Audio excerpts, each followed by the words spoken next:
Yep, that's literally my new office for today. I'm gonna take some space because it's almost too small. I don't want to fall from that rock. Alright, so my name is Cedric, you're watching a Laughing Museum. Thank you so much for that. Welcome back on the channel. Today I was cycling here to that amazing little spot, and I realized I have no subject whatsoever. I have no idea what I'm going to talk about because I didn't prepare anything. The truth is, when I don't know what to talk about, I like to talk about philosophy, which has been my major rates lately. A lot of Plato, a little bit of Parmenid, and which is leading to Heidegger and phenomenology through Hegel, of course, a little bit of Kant. But I made this channel Love in Museums mostly to talk about art and artists, and that is why, well, let's go into the jingle, you'll get it.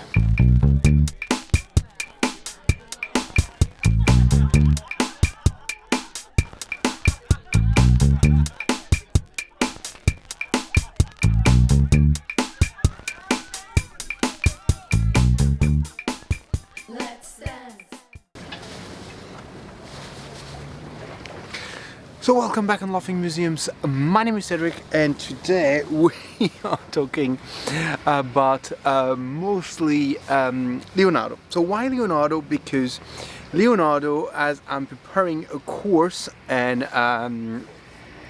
it's my birthday time as I'm recording this one, and I was thinking, if I want to make a video that I would love to receive, I guess I would love to talk about the most philosophical painters of all, and that would most definitely be Leonardo for sure, right? And I love the way Leonardo talked about philosophy, because he never studied, right? Remember, he got this nickname, the guy who never studied, and he was suffering from that a lot. But I guess that is why he's been working a little bit the extra mile to get better than the others, at least into this kind of understanding poets, understanding philosophy. For example, I'm sure you know that example of that infamous parachute that is supposedly invented, right? He actually never said he invented that. We just found the drawings and his notes, right? Always think, when you think about Leonardo, that we have 4,000 pages of notes, and on almost every known subject on earth, from poetry to optics, from medicine to painting, from war to love, to almost everything. And this structure is really Plato-likes, right? Lately, the last book I read by Plato is called the Theaet. Gotta put it right here. And in that book they're talking about science, and they move to politics, and then all of a sudden they move to love, and it's making complete sense to them, which is definitely how Leonardo used to work as well, right? And that's why most of his paintings are considered as scientifics, talking about love, talking about the human beings, about the being and the non-being, which is Parmenid kind of theme for sure. And I guess because of that, I really love that. So I was saying 4,000 pages, and I'm back to the parachute that you thought that almost everyone knows that parachute. Just want to say, I think it's an Australian. I'm sorry if the guy knows Australian, but I'm pretty sure an Australian dude that decided to they're learning how to navigate a boat. I love it. I really want to do that, by the way. And so I was saying that he read in an Arabic text from the 9th century that parachute, right? And that Australian dude took that parachute.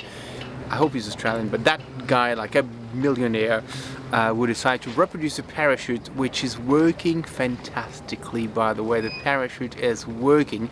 He called it the Leonardo parachute, even if they knew that it was invented by the Arabs. At least the first drawing, you just got popular by Leonardo. A little bit like the Eiffel Tower got popular by Gustave Eiffel, but he never drew that. He actually bought the drawings of the Eiffel Tower.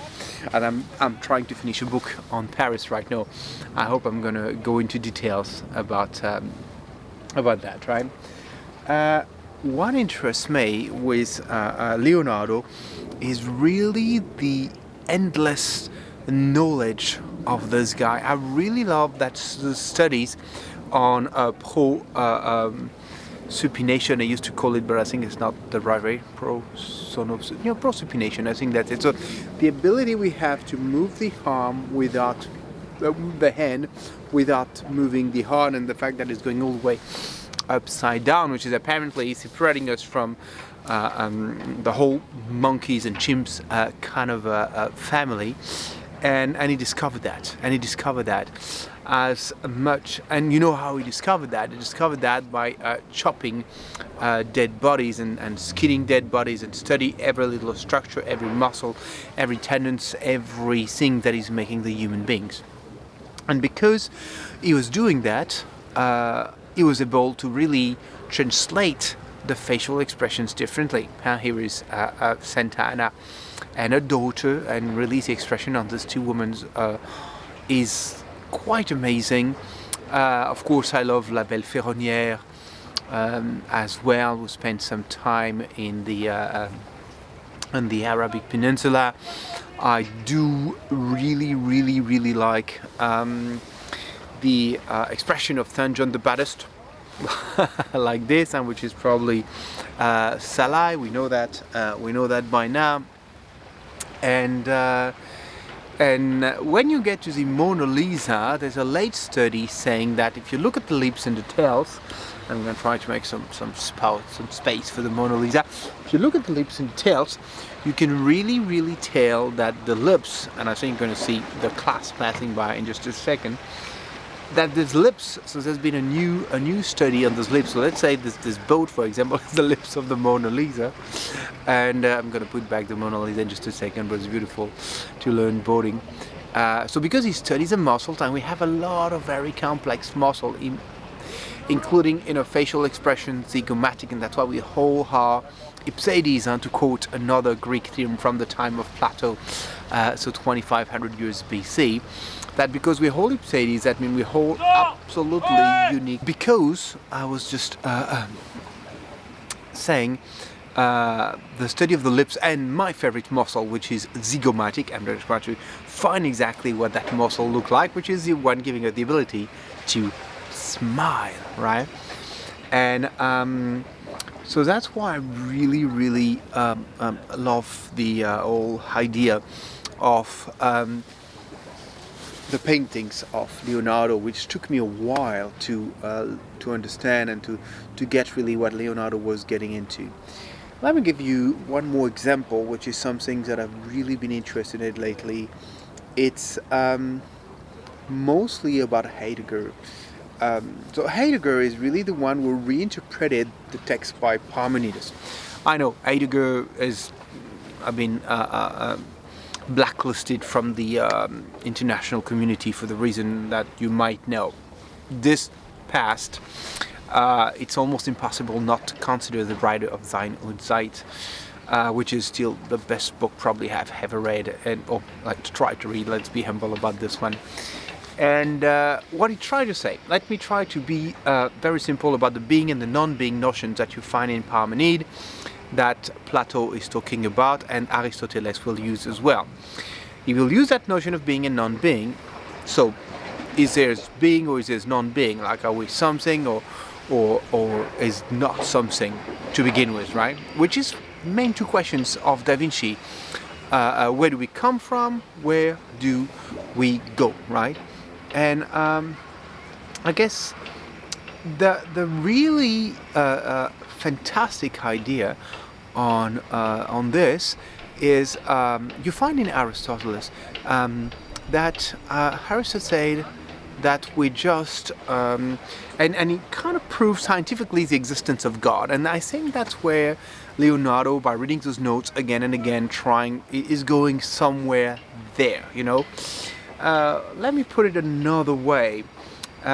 The belief, and that's also Plato who said that in the Time. I'm gonna put the book in English right there. You can read that in Plato. The will. I don't know how. Again, I got no notes. I'm doing all those videos just like this, and I got a pigeon coming helping. So the idea is really that the will of the body. So your body is going through the future, okay? Either you want it or not, it's going the future. Even if it's going by a second or microsecond, you can't stop the fact that your body is going no matter what, okay? Even if you do nothing, even if you sleep, etc., etc., your body is going. The famous expression of Plato, soma, sema, the body is a jail, either you want it or not, right? And because that body is going, he also said in that book, the Time, that the idea of faith is about the faculty to believe in that body to evolve, okay? So the value of human being, or the value you put on existence, is the value of being. Back in the days, existence being a little bit of a different notion, existere, that means projecting in the future, so that's too intellectual. Just the scientific fact, and that's the genius of Aristotle, demonstrated by Heidegger a little bit later, is that the fact that we are, and we are always in a kind of a sort of development, is a proof, considered to Plato, to a French philosopher named Malebranche, that's him right here, and to Heidegger and phenomenologists in general, that faith is constitutional of human being. And that is why, and that is from a German philosopher, wrote that book in 1989, Peter, I'm always messing up his name, so I'm just going to put his book right there. In this fantastic book, which is an homage to Immanuel Kant, he wrote, I'm trying to get away, the pigeon was trying to steal my food. He wrote in that book, like, he wrote in that book that, and my chair is falling into the cracks, that the fact that if you believe only in human or humanism, which is what we are, which is a beautiful idea to start with, then you will put all your effort on this survival kind of lifestyle, which is leading to the scientific community leading and fighting the pandemic, for example, which, as we can see, was not handled in the best way. But if you put some of the intelligence in, and when I say the pandemic was not held in the best way, is like some people say get the vaccine, some people don't say. It's not a political point I'm making here. The point is, like, nobody can agree, and nobody could agree on that for a very simple reason. Is people, some believe in humanism, like most of the Occident, which to me is a wrong belief, definitely, because that means you believe that your body is now and is not evolving. You believe that life is only from the moment you're born to the moment you're dead, which again is something I do not believe in. I believe, like, people like I don't know, you read that in like many Indian philosophy, but Sadhguru expressed it, for example, and he said we're not living, we're like, we living is not the best part of life. We're dead, then we're living, and then we're dead again. So we're more dead than we're actually alive. So putting all the effort on that soma, then that time when the body is a prison, which is great. I mean, you should celebrate life every day. I mean, don't get me wrong, but you should always think that you're coming from far away, whatever is your kind of religion, whatever is your kind of faith. But what you should not do is having no faith. And the 4,000 pages of Da Vinci, a whole scientific thought, a philosophic thought, and his work, I think, is the expression of that kindness, love. That is, say, we don't know where we're coming from, we won't know where we're going now, but for sure we are coming from somewhere and we are going somewhere. And I'm gonna end on that. This video that is pretty long. I'm gonna end that video. I've been asking that question a lot to like guests and students, like, and I'm always wondering, and I'm gonna put that in a little novel, little short story one day. I'm always wondering, like, if Leonardo is coming back today, okay? If Leonardo is coming back today, and I'm asking, and he's asking me the two questions: where do we come from, and where are we going? Well, I won't feel so good about that because we still have no idea where we come from. We're getting closer, but I mean, closer doesn't mean much, right? We don't know. And where we're going? Well, today, 2022, there's not so good hopes about that, right? Thank you so much for watching. My name is Cedric.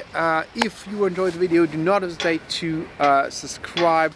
Do not hesitate to watch the next video as well. And no matter what you do, if you're not doing it with a smile, well, I guess you might be doing it wrong. Let me give you 5 minutes of that, you guys.